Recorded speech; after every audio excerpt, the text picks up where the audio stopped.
Mədəniyyət hadisələri boldur, haqqında danışmağa çox məsələ var.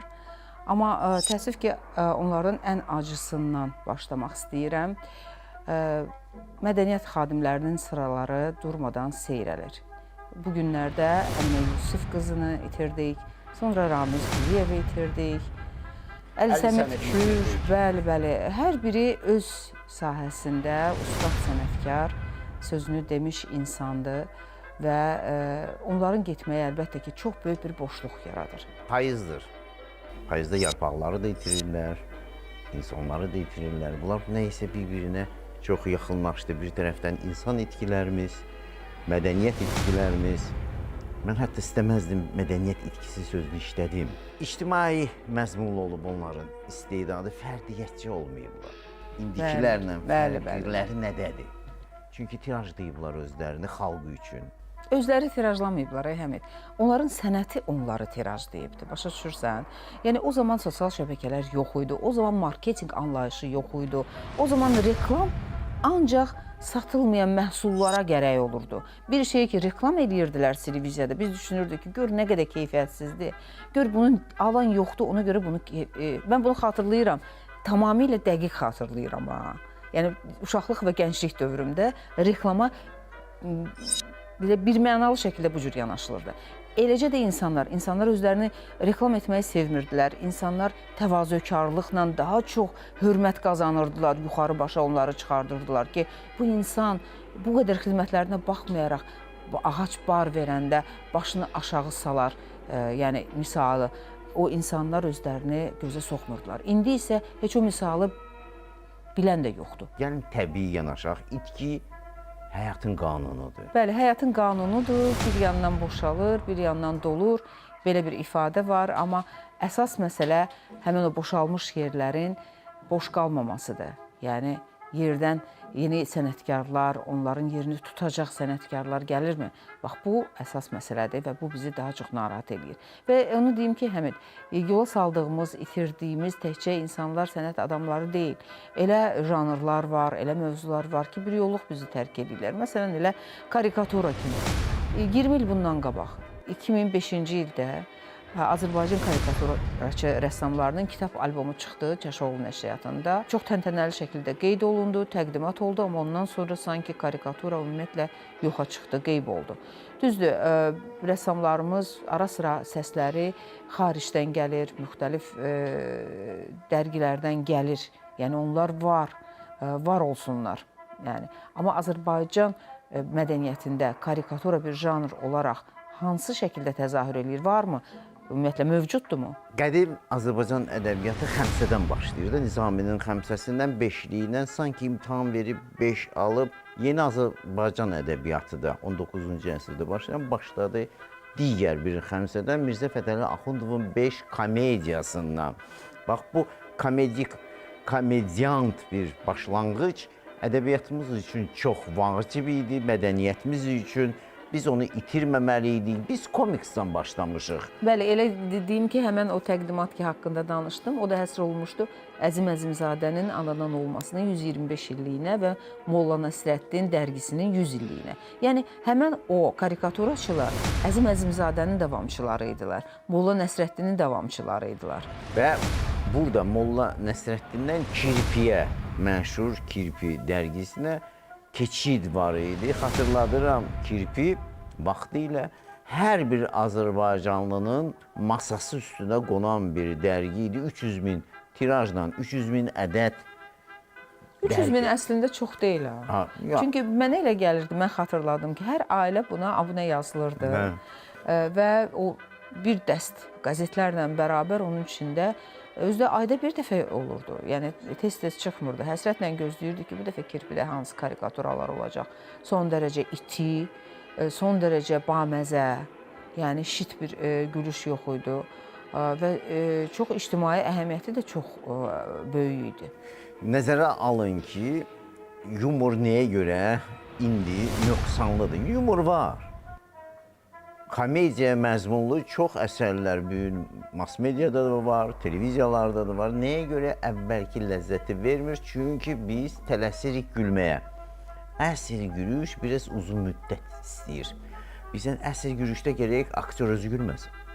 İndiki aktyorların, komediantların əksəri tamaşaçıdan çox tez gülür. Bu əlbəttə ki, televiziyada olan müəyyən bir xronometrajla əlaqədardır. Onda belə çıxır ki, doğrudan da bax bu yumoreskolar, bu gülüş, bu komikslər başqa bir yerdə sərgilənməlidir. Belə bir ifadə var, özü deyib, özü də gülən adam. Belə bir ifadə var. Bəzən baxırsan ki, tutaq ki, stand-uplar olur, hansısa demək komiklər və yaxud hesab edirlər ki, humoristlər, yumorçudular, onlar çıxış edirlər. Bəzən baxırsan ki, fonoqramda, fonda gülüş səsi də gəlir, alqışlar səsi də gəlir. Yəni süni şəkildə özü deyib, özü gülmək elə budur da. Mən sənə bir sual verim. Süni intellekt gülməyi bacarır? Zarafatım olmayıb süni intellektlə. Bəlkə zarafatlaşsaq, baxardım, adekvatdır yoxsa yox. Bax, mənə elə gəlir. Yumor hissi çox gözəl bir şeydir. Bəli, yumordan başlayır mədəniyyət. Mən belə deyərdim. Shakespeare tragik əsərlər yazıb, ancaq həm də yumoristik əsərlər çox yazıb. Həddindən artıq çox yazıb. Yumordan tragediyanın vəhdəti bir tərəzidə oturuşmağı, adətən hər bir tragik əsəri yumor dilinə tərcümə etmək olur. Və yaxud başqa cür yumoristik bir əsəri tragik əsərə çevirmək olur. Belə bir fikir var ki, bədii əsər, bədii mətn yumordan başlayır. Bu lətifələrin hər biri bir romandır, bir hekayədir, bir şeirdir və bu cür yanaşmağın ən yüksək kəlləçax nöqtəsi, zenit nöqtəsi sarkazmdır, groteskdir və yaxud absurddur. Bunlar hamısı gülüşlə əlaqədar. Yaxşı, nə üçün kirpi Azərbaycanı tərk etdi? Nə üçün kirpi birdən belə öldü? Təkcə kirpi ölmürdü. Söhbət ondan gedir ki, ümumiyyətlə tənqid. Tənqidə dözümlülük yoxdur. Bilirsən, əvvəla tənqid edənlərin səmimiyyətinə inanmır cəmiyyət, insanlar. Həmişə fikirləşirlər ki, əgər bu məni tənqid edirsə, demək bunun arxasında nəsə dayanır. Reketçilik. Bəli, reketçilik. Biz bilirik ki, çoxsaylı belə bizim saytlarımız var. Reytinqli, reytinqsiz, müxtəlif adlar altında, qondarma adlar, bəzən iddialı adlar altında müxtəlif saytlar çıxır və bu saytlarda mütləq kimisə hədəfə alırlar və əgər bu hər hansı bir qurumumu, insanımı hədəfə aldılar və salam, sonra başlayır viral olmağa. Bir sayt o birisindən örnək götürərək başlayır onu təkrarlamağa. Bax belə bir media virus şəklində yayılmağa başlayır. Amma burada nə tənqid var, nə də ki, tənqidə bir adekvat olan bir situasiya. Onda belə çıxır ki, yeni dövr Azərbaycan mədəniyyəti 19-cu əsrdən fərqli olaraq yumoru davam etdirə bilmədi. Kirpi rəhmətə getdi və onun yerinə bir başqa kirpi 2, kirpi 3 yaranmadı və biz bilirik ki, Sovet dövründə kirpinin çox gözəl bir təsviri vardı. Kirpinin belində qırmızı alma vardı, o gətirirdi və bu doğrudan da göstərirdi ki, bu Adəm-Həvva almasının bir başqa cür cəmiyyətə təqdimatıdır. Qızıl alma əhvalatı əslində insan təbiətinin ən ülvi hisslərini özündə birləşdirir. Kirpi bax bu cür qızıl almanı gətirirdi və kirpinin məqsədi kimisə əzmək, ondan nəyisə tələb etmək, onu təhqir etmək deyil. Məhz bu qırmızı almanı oxucuların diqqətinə çatdırmaqdır. Yaxşı, biz nəyə görə komiksə də keçə bilmədik? Biz bilirik ki, dünyada, Amerikada bir sayılı kommersiya yönlü mətbuat komikslərdir. Bütün dükanlarda, universal dükanlarda. Amma belə baxsan, ən birinci bəlkə də bizdə olub komikslər. Molla Nəsrəddin özü elə başdan ayağa komiks idi də. Sözün klassik mənasında, yəni o anlayışın klassik mənasında komikslərdən ibarət bir dərgi idi. Biz Molla Nəsrəddini də saxlaya bilmədik, biz kirpini də saxlaya bilmədik. Bunun sirləri nədir? Nəyə görə bu baş verir? Nəyə görə biz gülə bilmirik bugün? Nəyə görə biz bugünkü gülüşümüz əslində doğrudan da gülüşü itirmişik. Bunu deyə bilərikmi? Hər halda mədəniyyəti itirmişik. Biraz kobud səslənəcək. Amma bir var gülüş, bir də var hırıltı. Bəli. Və belə çıxır ki, komiks janrına keçə bilmədik. Yəni Avropanın, Qərbin tələb etdiyi yumoristik bir, belə deyək, standart formula, kimyavi formula. Bunun kimyasına biz keçə bilmədik. Köhnə Molla Nəsrəddin estetikasını da qoruyub saxlaya bilmədik. Bunlar çox böyük həyəcan təbili vurur bizim mədəniyyətimizdə. Bu sualları verməliyik.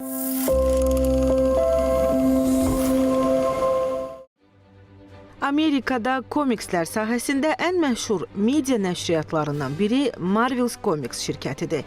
Bu nəşriyyat fantastik dörtlük, Hörümçək Adam, Hulk, Dəmir Adam, Thor, Daredevil və Kapitan Amerika kimi məşhur super qəhrəman seriallarının müəllifidir. Şirkətin əsası 1939-cu ildə Martin Goodman tərəfindən Timely Publications adında yaradılsa da sonradan bu ad Marvel Comics kimi tanınıb. Goodman öz fəaliyyətinə 1933-cü ildə Qərb mövzusunda pulp jurnallarının nəşri ilə başlamış, sonradan o dövrdə getdikcə populyarlaşan komik sənayesinə yönəlmişdi. Timely'nin ilk nəşri Marvel Comics jurnalında android super qəhrəman insan mənşəli, yaradıcısı Karl Burgos və anti-qəhrəman Namor, yaradıcısı Bill Everett ilk dəfə oxuculara təqdim olunmuşdu. Bu buraxılış böyük uğur qazanaraq Marvel Comics'in gələcək inkişafı və dünya miqyasında şöhrət qazanmasının əsasını qoydu.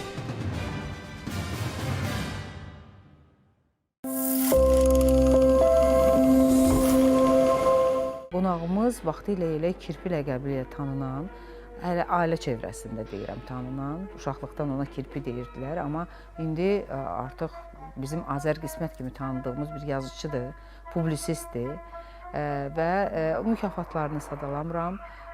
Çünki bu əsas məsələ deyil. Əsas məsələ odur ki, hadisələrə özünün biraz da yumoristik münasibəti olan bir maraqlı fikir sahibidir.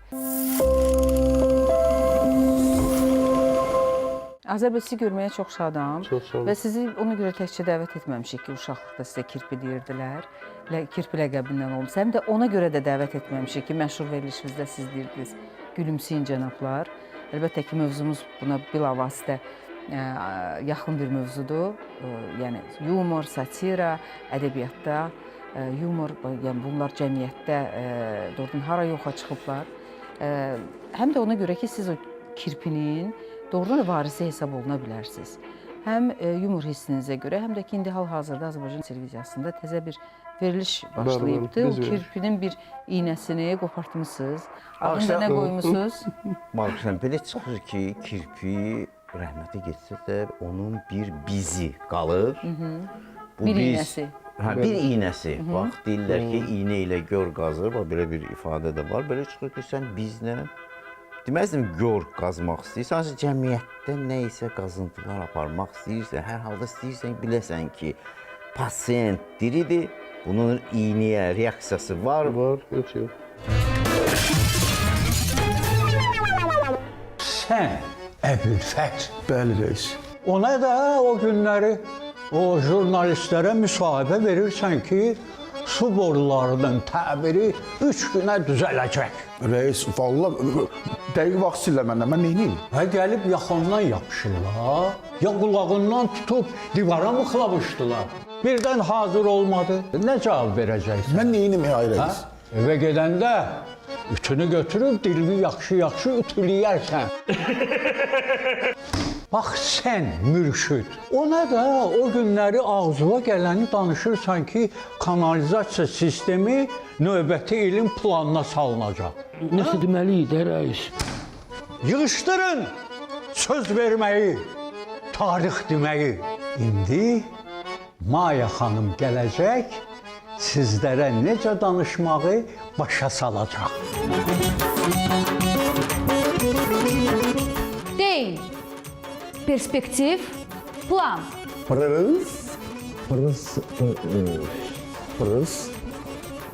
Elə yox. Pers. Nə? Pers. Pers. Perspektiv. Perspektiv. Perspektiv, 80'i neyinsən? Maya xanım, bunlardan adam olacaq.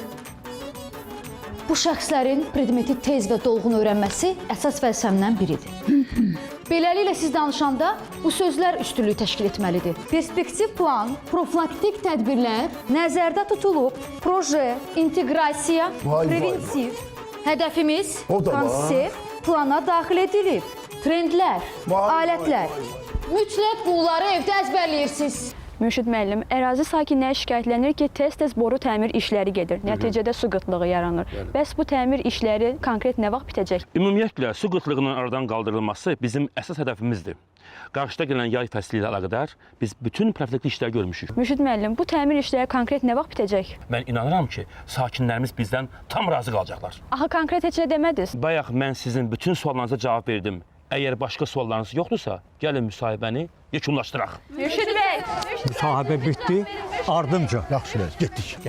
Ah, əla! Ah, belə, Mürşid.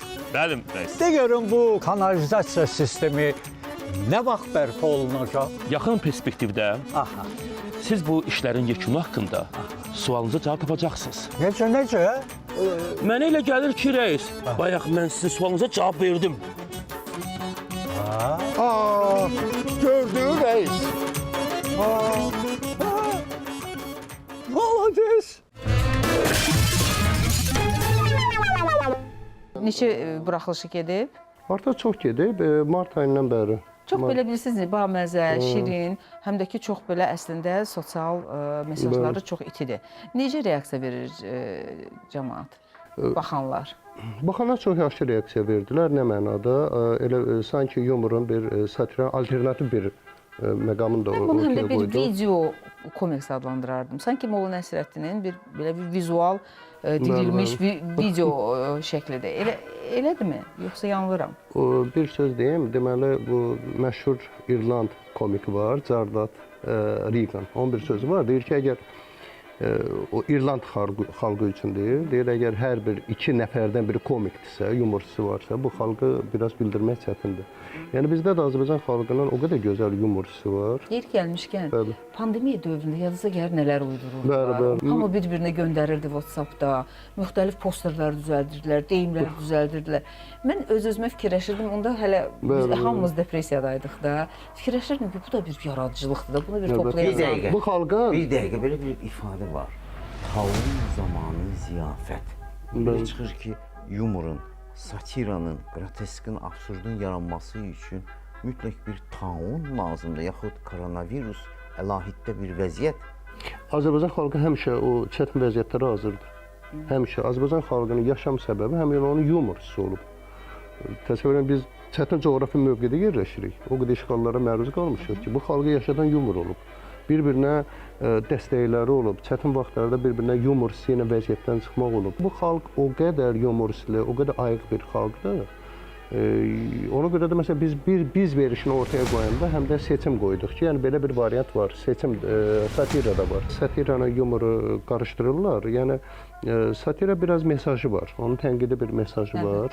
İctimai yükü var, ictimai əhəmiyyəti. Bəli, ictimai əhəmiyyəti var. Sonra sarkazm başqadır. Bəli. İroniya başqadır, yəni istehza başqadır, absurd başqadır, qroteks başqadır. Yəni onun bir sıra növləri var. Bizim xalqda sarkazm daha çoxdur. Sarkazm. Yəni bəzən qara yumoru qarışdırırlar sarkazmla. Qara yumorun biraz yumor bizdə elə bir mərhəm mövzulara da toxunulur. Artıq o mənim xoşuma gəlmir. Məsələn, mərhəm mövzular var da, tutaq ki, cənazə ilə nəsə zarafat eləmək, hamilə qadınla zarafatlar eləmək, fiziki məhdudiyyətli tabu mövzular var ki, ola qara yumora daxildir. Əvvəla bu mövzulara toxunulmazdı. Yəni müəllifin əslində tərbiyəsindən, belə deyək də, background deyək də, Təkcə müəllif deyil, görürsən ki, təcrübəsindən irəli gələrək, yəni bu kalitəsi, keyfiyyəti bunun fərqlənə bilir. Bəli. Yəni yumor artıq əndazəsini aşmağa başlayıb. Yaxşı, biz bu çox yaxşı bir hal deyil. Satira, yumora, indi başa düşürəm ki, yumorla satira fərqli şeylərdir, amma satirada mütləq tənqid olur da. Bəli, mütləq. Və biz buna meyilli xalqıqsa, nədən biz tənqidə bu qədər dözümsüzük? Yoxsa mən yanılıram, dözümlüyük? Baxır onu kim deyir? Əgər baxır ki, onun arxasında hansısa bir müəyyən məqsəd yoxdurmu? Baxır ki, o adamın günahı yoxdurmu bu həyatda? Əgər tutaq ki, Dədə Qorqud kimi sakit, müdrik bir insandırsa, hə, o qəbul olunur. Amma o dəqiqə... Yəni, indi bir dənə Dədə Qorqud? bir 1000 il bundan qabaq olub, gəlib gedib. İndi Dədə Qorqud daha yoxdur. Ağsaqqallar boşanan ailələrin qarşısını alırdı. Yumordan yola verirdilər. Gənclərə hardasa bir yumordan bir dəstək olurdular, yola verirdilər. Və yaxud faciələr baş verəndə bir yumordan yola verirdilər. İndi baxırsan ki, ənənə qalmayıb artıq. Artıq məsələn müasir nəsildə həm də burada söhbət məqamında olunan gülüşdən gedir ha. Məqam məsələsi var. Yəni boş yerdən yox, məqam gəlin satiri. gülüşün xronometrajı. Bəli. Qəşəng bir mövzuya toxunduq. Mənə elə gəlir ki, qədimdə deyəndə ki, elə Qədimdə bəli. kirpi dövründə, Bəli, belə bəli. deyək. Təəssüf olsun ki, yumurumuzun kirpi dövrünü biz indiyəcən saxlaya bilmədik. O vaxt gec gülürdülər. Bəşir Səfərovun oğlu gülməz komikdir. Gülməyən komik, özü gülmür. Bəli, o yumorun Və bir növüdür. tələsmir gülməyə. Bəli, Biz- bəli. Və ən çox da güldürən o idi. İndiki bax aktyorlar, O yumorun bir növüdür. Ona indiki aktyorlar tələsirlər gülməyə. bəli. Tamaşaçı da tələsir gülməyə. Bəli. Biz və bu çox belə deyəni narahat və anti mədəni bir mühit yaradır. Əsl mədəniyyətdə elə bir gec gülürlər. Buna vaxtilə İngilis sayağı yumor deyirdilər. İngilis sayağı yumor, onun adı belə idi. Daş sifətli yumor. Yəni ingilislərdə əsasən elədir. Yəni müəllif özü gülmür. Yadınıza gəlirdi Aleksandr Şirvin. Aleksandr Şirvin məsələn bizim danışanda özümüzdə də- gülməz. Bizdə Bəşir Səfəroğlu var idi. Ona məsələn ən yaşlı Siyah Uşaqlar insanlardan da biridir. gülmürdü. O da gülmürdü. Xatırlayırsınız. Yəni o demək olmaz ki də, o mütləq elə olmalıdır. O da bir növüdür. O da bir növüdür. Yaxşı, bax bizdə niyə tənqid yoxdur? Yəni tənqid yoxdur da. Tənqid yoxdur bəli. Tənqid təhqir var. Təhqir var. İndi bəli. bilmirəm. Axır vaxtlar təhqir Bu çox tənqid yayılır. olmadığına görəmi təhqir var? Yəni bu ikisi bir-birindən asılı olan məqamlardır yoxsa yox? Necə bilirsiniz? Əlaqəsi varmı bunun? Təhqir daha çox yəni nəzərə çarpır və o təhqir edən müəlliflər daha çox təhqir etməyə üstünlük verirlər. Çünki hardasa səslərinin eşidilməyini də istəyirlər də. O məqamda var. Yəni həmin adamın nəzərinə çatdırmaq istəyirlər. Baxırlar ki, yəni tənqidlə bununki tənqidlə olmayacaq. Mütləq təhqir etmək lazımdır və uşaq ki, küçəyə çıxanda birinci söyüşü öyrənən kimi, yəni belə bir məqam var ki, mütləq təhqir etməlidir ki, nəzərə düşsün. Yəni Siz indi başqa burada cür təhqirə alanmaz. haqq qazandırdınız. Təhqir yox, heç vaxt. Heç Yox, vaxt haqq qazandırmır. qazandırdınız Yəni yox, mən Ya qədimdə buna həcv deyirdilər. Həcv deyirdilər. Həcv çox öldürücüdür və çox nadir hallarda ona müraciət edirdilər. Nəzərə alın, kim həcvin hədəfinə düşürdüsə, bu ölümcül bir ölüm hökmü idi. bəli, ölüm. Ölüm hökmü idi və biz Seyid Əzim Şirvani Bəli, çox bəli. amansız həcvlərdə amansız görmüşük. həcvlər. Ancaq indiki dövrdə biz nə görürük? Karikatura yoxdur. Cəlil Məmmədquluzadə, Mirzə Fətəli Axundovun bax bu gülməyi öz düşmənlərinə gülürdülər. Cəmiyyətin gülür, ancaq öldürmək fikrində deyillər, həcvə keçmirdilər. İndi çox təhqir başlayıb. İndi yumor olmaməz, yumorun olmamağı ilə əlaqədar tənqid də yoxdur. Yumorun olmamağı ilə əlaqədar təhqir də çoxalıb. Birbaşa təhqirə keçirlər və əgər yumor olsaydı, bax məncə bu cür təhqirlər sosial şəbəkələrdə yumor yoxdur. Demək olar ki, azalır və karikatura siz dediniz. Bizim xalq karikaturanı çox sevir. Ümumiyyətlə bizim xalqda, adamlarda görüntünü çox sevmək var. Yəni bəzən elə olur ki, nəyisə təsvir eləyə bilmir, amma görüntü vasitəsi ilə ona daha tez çatır. Yəni həm də burada Molla Nəsrəddin ənənəsi də var da və bir də bizim yumorun ümumiyyətlə ən çatışmayan cəhətlərdən biri odur ki, biz bu illər ərzində humoristik, komedik bir personaj yarada bilmədik. Yəni müasir Molla Yarada Nəsrəddin, müasir bilmədik. kirpi. Bax, məsələn, Yoxdur. Molla Nəsrəddin belə götürək də, türk xalqlarının personajıdır. Bəhlul Danəndə gedir o tərəflərə çıxır da, düzdürmü? Biz özün kimsə yaratdı onu, Hacı dayı obrazı. Onu da axırda gəldi, çıxdı, ruslar pis, yəni boşlu bir vəziyyətə saldılar Hacı dayı obrazını. Bilmirəm, bunu düşünüb elədilər, düşünməyərək elədilər. Nədən Anar müəllimin Molla Nəsrəddin 66. Belə deyil, 60-cılar, belə deyil, ədəbi nəsil. Bax, siz dediniz Molla Nəsrəddin irsini, Cəlil Məmmədquluzadə irsini yeni bir redaktördə təqdim etdilər, etmədilər. Ancaq Molla Nəsrəddin 66 adlı Anar müəllimin bir əsəri var, yumor hissini müəyyən qədər daşıyırdı 19-cu əsrdə. Çox şirin bir yumor hissi idi. Yəni onu da qeyd edək ki, Azərbaycan mədəniyyətinin son yeni dövrü 19-cu əsrdə başlayır. O yumorla başlayır. Bəli, o başlayır Mirzə Fətəli Axundovun 5 komediyası ilə əgər klassik Azərbaycan mədəniyyəti Nizaminin xəmsəsi ilə başlayırsa, beşili ilə başlayırdısa 12-ci əsrdə, 19-cu əsrdə başlayan intibah başlayır Mirzə Fətəli Axundovun xəmsəsi ilə, 5 komediyası ilə. Və necə olur ki, bax biz bu komediyaların birini də bugün təkrarlaya bilmirik, yenisini yarada bilmirik. Niyə yarada bilmirik, mən deyim. Məsələn, müasir ədəbiyyatda komediya yazan yazıçılar, belə deyək ki, adamların özü də komediya yazan yazıçıları yaxşı, çox yuxarı statusda qəbul edə bilmirlər. Məsələ burasındadır. Məsələn, ciddi qəbul edə bilmirlər. Məsələn, bir də görürsən, kimsə hansısa obrazını yaradıb, insanıq da həyatda gülməli vəziyyətlərə düşürük də, situasiyalar, düzdürmü? Məsələn, baxırsan ki, bunun obrazı heç bir gülməli hadisəyə, situasiyada yox, mənim obrazım ciddidir, o heç bir gülməli situasiyaya düşə bilməz. Nə var, birdən onun obrazı gözdən düşə bilər. Ona görə də, məsələn, bizdən novella yazana, hər hansı bir gülməci yazana, biraz aşağı statusda baxırlar, nə yazmışsan? Yazdığım budur da, yəni gülməli bir şey. Amma əslində çox çətin işdir. Çox çətin işdir.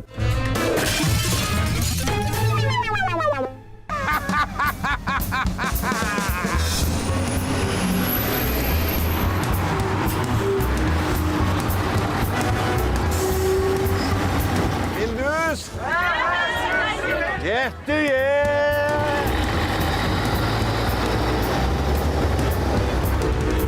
Oğlum, heç vaxt sərnişinləri götürməyə tələsmə. Otur rahat-rahat çayxanada çayı iç. Adamlar biraz da dolsun avtobusa. Cəmaət sizdə oturmağa yer tapmır. Cəhənnəmə sıxılsınlar. Bir var 3 reys eləyib 70 adam aparasan, bir də var bir reysə bunu həll eləyəsən də.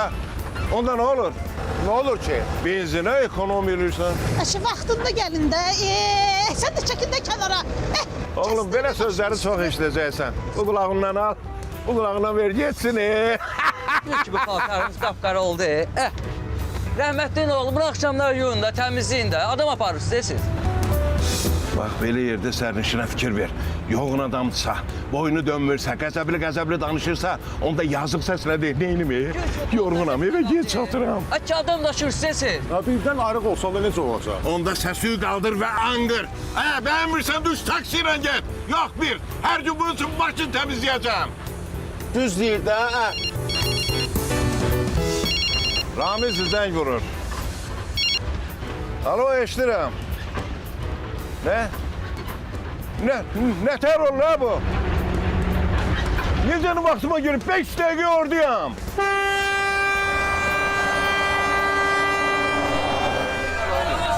Yavaş sür da. Ata, biraz yavaş sür da Atacan. Yavaş sür.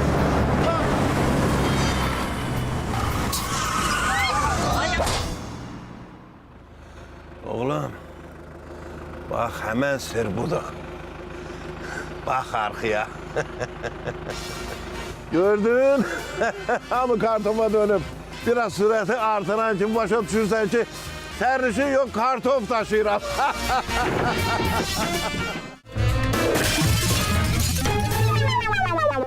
Böyük Üzeyir Hacıbəyovun felyetonlarını oxumusunuz da. Nə qədər böyük yumor hissi var orada.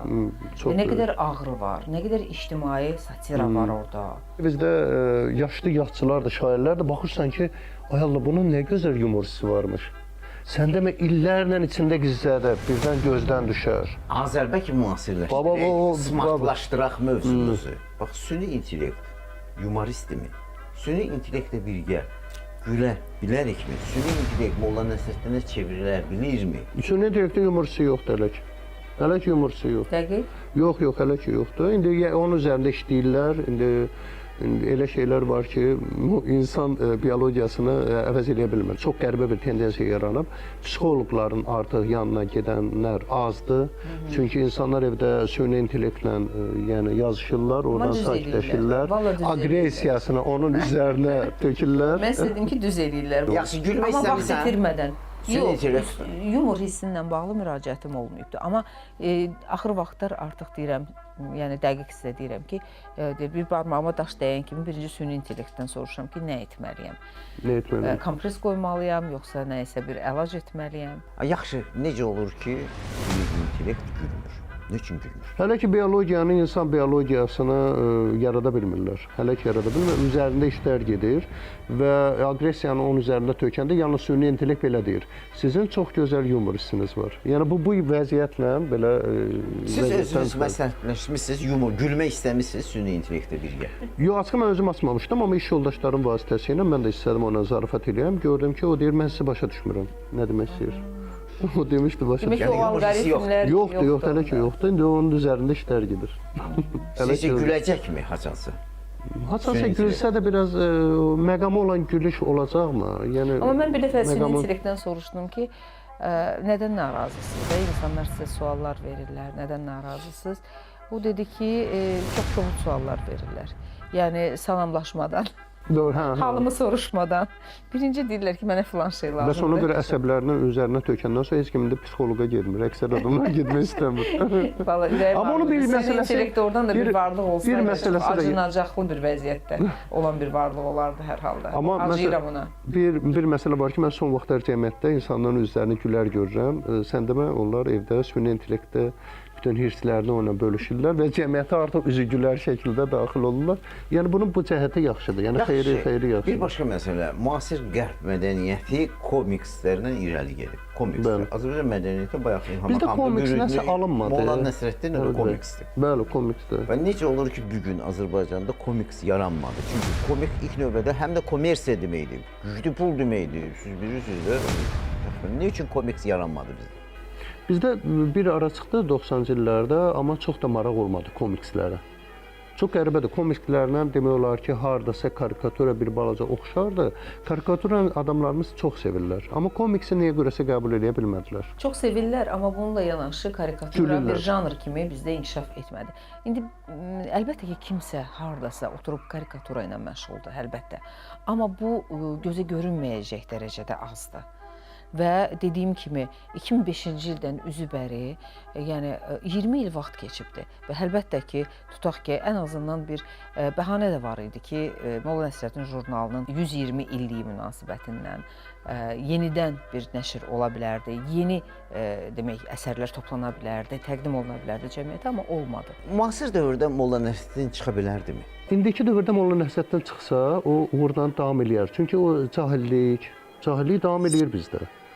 Yəni, əgər 1906-cı ildə var idisə, indi də var, cahillik indi də var və ona görə də Molla Nəsrəddin jurnalı çox gözəl, uğurlu şəkildə yenidən davam edə bilər. Belə çıxır ki, indiki dövrdə humoristik jurnal buraxmaq çətindir.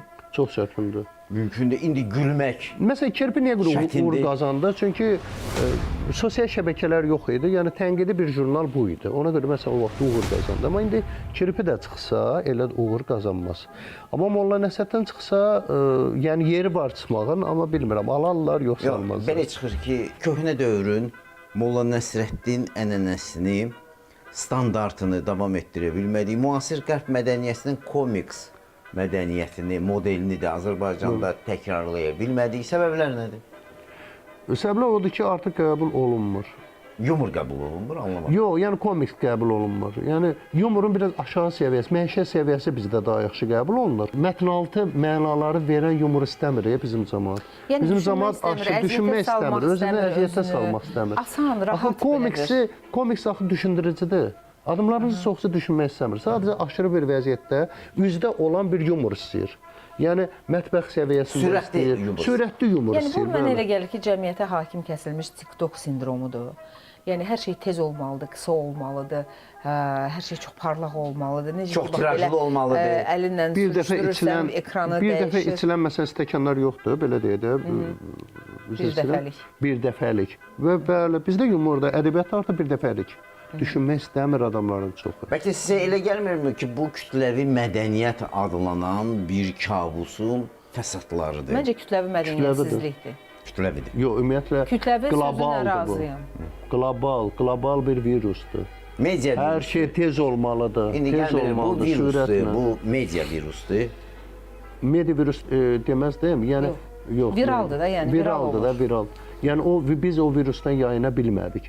Yəni özünü qoruyan adamlar var, hələ də düşünən adamlar var. Özlərini o belə deyək, qlobal o təhlükədən qoruyanlar oldular. Amma çox təəssüf ki, əksəriyyət həmin uçuruma yuvarlandılar və hər şey Bu da bir sürətlə özünə gedir. məxsus bir pandemiya idi. Bəli. Və bu pandemiyadan bizi nə qoruyacaqdı, o bəlli deyil. Yəni gerçək o koronavirus pandemiyasından bizi əslində yumor xeyli qorudu. Amma bax bu pandemiyadan, Kütləvi mədəniyyətsizlik pandemiyasından bizi modelindən. düşünürəm ki, xilas etmək çox çətin olacaq hər halda. Ona görə də ümumiyyətlə bu məsələlərdən qorumaq üçün mənim yadımdadır o vaxtlar adamın içində adamlar bilirsiniz, məsələn, yorğun arxın işdən gəlirlər və hansısa bir aşağı səviyyəli bir yumora baxmağa üstünlük verirlər ki, tək ki, ürəkləri, keyfləri açılsın, elədirmi? Amma məsələn, mənim yadımda da əvvəllər insan var ki, məsələn, baxırsan 70-80 yaşı var, amma cavan görünür. Sifəti elə bir nəsə cavan görünür. Çünki onun içində daxili yumuru var onun. O içində daxili yumor yaradır, daxili təskinlik yumoru yaradır. Adamlar böyüklər, müəllimlər insanların ürəyində, içində özünün yumorunu yaratmalıdır. Beləliklə, daxili yumor. Kənar yumor yox, daxili yumor günün tələbidir. Bəli, Günün tələbidir mütləq özünü qorumalıdır. Qismətin tövsiyəsidir və mən sizi bayaqdan dinləyirəm. Fikirləşirdim ki, sözünüzün sonunda yenə deyəcəksiniz. Gülümsəyin cənablar. Gülümsəyin cənablar, gülümsəyin. Təşəkkür edirəm. Çox sağ olun. Maraqlı Biz sizə söhbətiniz üçün. təşəkkür edirik. Sağ olun. Bəli, bizi xeyli güldürdünüz. Və mənə elə gəlir ki, əgər kirpi bugün yoxdursa, onun bir dənə bizi qalıb. Bu biz Azərbaycan televiziyasının biz verilişindədir. Onun müəllifi Azər Qismət də bugün bizim qonağımız idi. Bizi də xeyli güldürdü. Çox sağ olun.